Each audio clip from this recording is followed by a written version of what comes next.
Praise the lord. మన ప్రభువును రక్షకుడైన యేసుక్రీస్తు పరిశుద్ధ నామంలో యేసుతో అనుదినము అని ఈ పరిచర్య ద్వారా ప్రతి ఒక్కరికి కూడా నా హృదయపూర్వకమైన వందనములు, అలాగే happy Christmas and merry Christmas. దేవుడు మనలను ఈరోజు ఆయన యొక్క వాక్యం ద్వారా పోషిస్తున్న మాట ఏంటంటే, దేవుడు ఆయన సేవకులను ఏర్పరచుకున్న విధానాన్ని చూస్తే చాలా ఆశ్చర్యం కలుగుతుంది. ఏంటి అంటే, దేవుని యొక్క సేవ అది ఎంతో ప్రాముఖ్యమైనది. అది అందరికీ రాదు. అది కొందరిని దేవుడు ఏర్పరచుకున్నారు.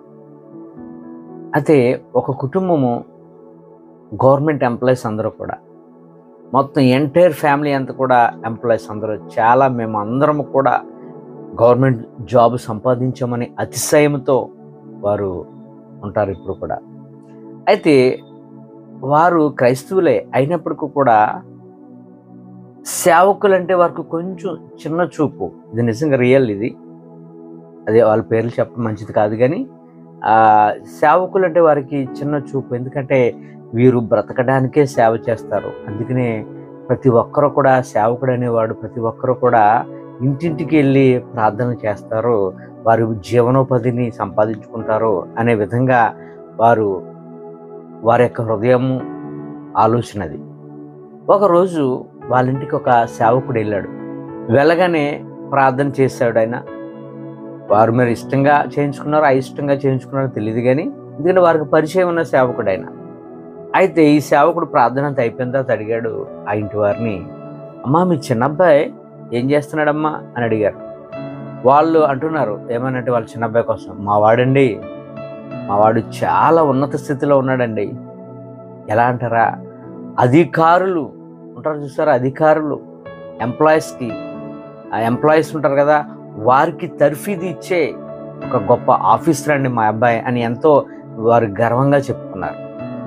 వాళ్ళు అడిగారు మళ్ళీని, మరి మాస్టర్ గారు మరి మీ అబ్బాయి ఏం చేస్తున్నాడు అని అడిగితే ఆయన చెప్పిన ఆన్సర్, మళ్ళీ వారు మాట్లాడకుండా చెప్పిన ఆన్సర్ ఏంటో తెలుసండి, మా అబ్బాయి ఎవరంటే రారాజు రాయబారులను తయారు చేసే, సృష్టిని తలకిందులు చేసే, నాయకులను తయారు చేసే గొప్ప తర్ఫీదు, ఒక ఉన్నత స్థితిలో ఉన్నటువంటి దేవుని యొక్క సేవకుడు అని ఆయన చెప్పాడు. ఆ మాట విని మళ్ళా వారు మాట్లాడలేదు. వారికి ఏం అర్థం కూడా కాలేదు. ఆ మాటకు అర్థం కూడా వారికి తెలియలేదు. చాలామంది సేవకులను, వారి మీద ఉన్న అభిషేకమును తక్కువ చేసి మాట్లాడుతుంటారు. సేవకులు అంటే కొంచెం చిన్న చూపు ఉంటుంది. ఈ మాటలు ఉంటారు, నా ప్రియ సహోదరి సహోదరుడా, నీవు లోకములో ఎవరినైనా సరదాగా నిజంగా కానీ వారిని ఏమన్నాను కానీ నీ హృదయంలో సేవకులను నిందించొద్దు. నీ హృదయంలో వారి మీద దూషణ మాటలు ఎప్పుడు కూడా మాట్లాడొద్దు. వారితో ఎప్పుడు కూడా వైరం పెట్టుకోవద్దు. ఎందుకంటే వారు ఏమి అనకపోవచ్చు, దేవునికి భయపడి దేవుని సేవకునిగా తగ్గింపుతో వారు ఏమి నిన్ను అనకపోవచ్చేమో, కానీ వారి పక్షముగా దేవుడు ఆయన ఇన్వాల్వ్ అవుతాడు.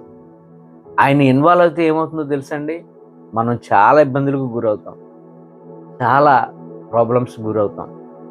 ఉదాహరణకు యేసుప్రభు వారు అంటున్న మాట ఏంటో తెలుసా, ఒక వ్యక్తిని, అంటే నన్ను దూషించినా పర్వాలేదు, ఒక వ్యక్తిని, అభిషేకంతో ఉన్న వ్యక్తిని దూషించినా పర్లేదు, కానీ అతనిలో ఉంటున్న అభిషేకాన్ని కానీ దూషిస్తే ఈ యుగమందైనను రాబోయే యుగమందైన వారికి పాప క్షమాపణ లేదట. చూద్దాం ఆ వాక్యము. మత్తయి సువార్త 12:31-32 ప్రభు మాట్లాడుతున్న మాట. ఆయన చెప్పింది ఏంటంటే, మనుషులు చెయ్యి ప్రతి పాపమును దూషణయు వారికి క్షమింపబడును, కానీ మనుషులు ఏమైతే చేస్తామో మన పాపాలు వాటికి ప్రభువుని వేడుకుంటే క్షమాపణ దొరుకుతుందేమో, కానీ ఆత్మ విషయమైన దూషణకు పాప క్షమాపణ లేదని. ఎవరి మీద అయితే దేవుని యొక్క ఆత్మ ఉందో వారిని కానీ మనం దూషించామా పొరపాటున మనకి పాప క్షమాపణ లేదట. 12:32 మత్తయి సువార్త. మనుష్య కుమారునికి విరోధముగా మాట్లాడడానికి పాప క్షమాపణ కలదు, కానీ పరిశుద్ధాత్మకు విరోధంగా మాట్లాడడానికి ఈ యుగమందైనను రాబో యుగమందైనను పాప క్షమాపణ లేదు. మనుష్య కుమారుడైనటువంటి యేసుక్రీస్తు ప్రభు వారిని ఒకవేళ ఆయనకి విరోధంగా ఏమైనా మాట్లాడినా, ప్రభా నన్ను క్షమించు ప్రభా, తప్పు చేశాను ప్రభా, నా నోరు జారి మాట్లాడాను ప్రభా, నన్ను క్షమించు ప్రభా అంటే క్షమాపణ ఉంటుందేమో కానీ పరిశుద్ధాత్మకు విరోధంగా ఎవడైతే మాట్లాడతాడో వాడికట ఈ యుగమందే కాదు రాబో తరమందైనను వారికి ఏంటట పాప క్షమాపణ లేదండి. చూసారా, పాస్టర్ మనోడే కదా, పాస్టర్ నా ఫ్రెండే కదా, పాస్టర్ నా తమ్ముడే కదా, పాస్టర్ గారు మా అన్నయ్య కదా, పాస్టర్ అమ్మ మా అమ్మాయి కదా, పాస్టర్ గారు నా భర్తే కదా అని సరదాగా కూడా వారిని ఎప్పుడు కూడా కించపరచకూడదు. ఎందుకంటే వారిలో ఉన్న అభిషేకము వేరు. పరిశుద్ధాత్మ దేవుణ్ణి వాళ్ళని అంటున్నామంటే పరిశుద్ధాత్మ దేవుని మనం కించపరుస్తున్నామనే సత్యాన్ని మర్చిపోవద్దు. మనం కానీ నిజంగా వారిని దూషిస్తే ఈ యుగమందే కాదు రాబో యుగమందు కూడా మనకి పాప క్షమాపణ లేదు. ఎంత భయంకరమైనదండి. కనుక మనం మాట్లాడే మాటల్లో చాలా జాగ్రత్తగా మాట్లాడాలి. మన ఊరికినే ఆ పాస్టర్ ఎలాంటోడు, ఈ పాస్టర్ ఎలాంటోడు అని మనం వారి గురించి చాలా చీప్గా మాట్లాడుతాం, వారికి కొన్ని లేబుల్స్ తగిలిస్తూ ఉంటుంటాం. వారి మీద ఉన్న అభిషేకముపై మనము నింద వేస్తున్నామనే సత్యాన్ని మర్చిపోవద్దు. ఒకసారట మోషే గురించి మోషే అక్క అయినటువంటి మిరియాము, మోషే అన్న అయినటువంటి అహరోను ఈ యొక్క మోషే కూసు దేశస్తురాల్ని పెళ్లి చేసుకున్నాడని, అంతేకాదు ఆ ప్రవక్త ఇతనైనా మాకు లేదా అభిషేకం అని మోషేని కాస్త తక్కువ చేసి కించపరిచి మాట్లాడగా మోషే ఏమీ మాట్లాడలేదు. మోషే పక్షముగా దేవుడు ఇన్వాల్వ్ అయ్యి వెంటనే వారి ముగ్గురిని ప్రత్యక్ష గుడారానికి రమ్మని కబురు పంపించాడు. ఈ మాటలు మనకి సంఖ్యాకాండము 12వ అధ్యాయము 1, 2, 3 వచనాల్లో మనకి కనబడుతుంది. దాని కింద ఇంకా 8వ వచనం వరకు కూడా మనం చూడవచ్చు. ఏంటి అక్కడ విషయం ఏంటంటే, మోషే కూసు దేశపు స్త్రీని పెండ్లి చేసుకుని ఉండేను గనుక అతడు పెండ్లి చేసుకున్న ఆ స్త్రీని బట్టి మిరియాము అహరోనులు అతనికి విరోధంగా మాట్లాడారు.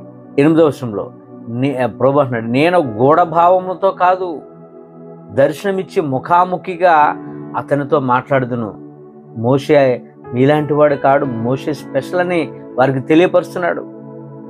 అతడు యెహోవా స్వరూపమును నిదానించి చూచుచు కాబట్టి నా సేవకుడైన మోషేకు విరోధముగా మాట్లాడటకు మీరెలా భయపడలేదని, నా సేవకునికి మీరు ఎలా భయపడలేదు అని మాట్లాడాడు దేవుడు.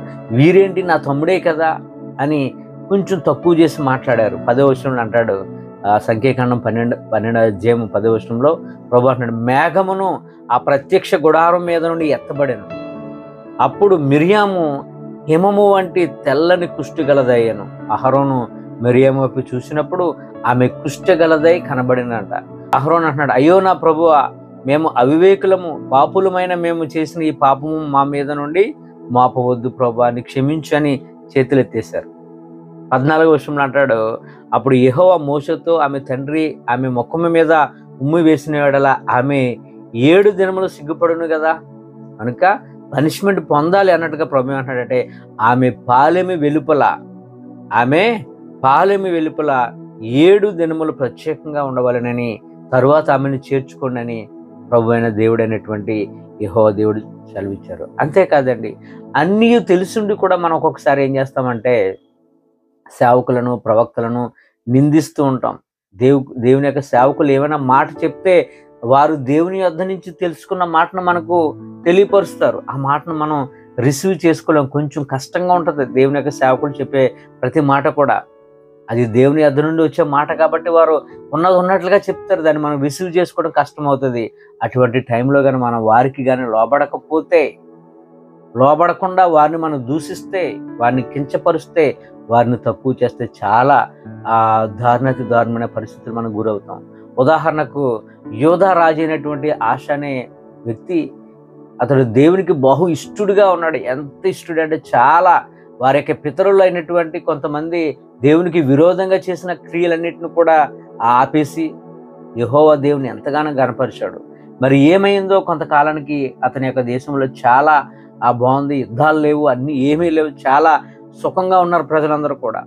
మరి అదే సమయంలో మరి ఏమైందో తెలియదు, ఈ యొక్క ఆశ అనే వ్యక్తికి సిరియా దేశపు రాజుతో పరిచయం ఏర్పరచుకున్నాడు.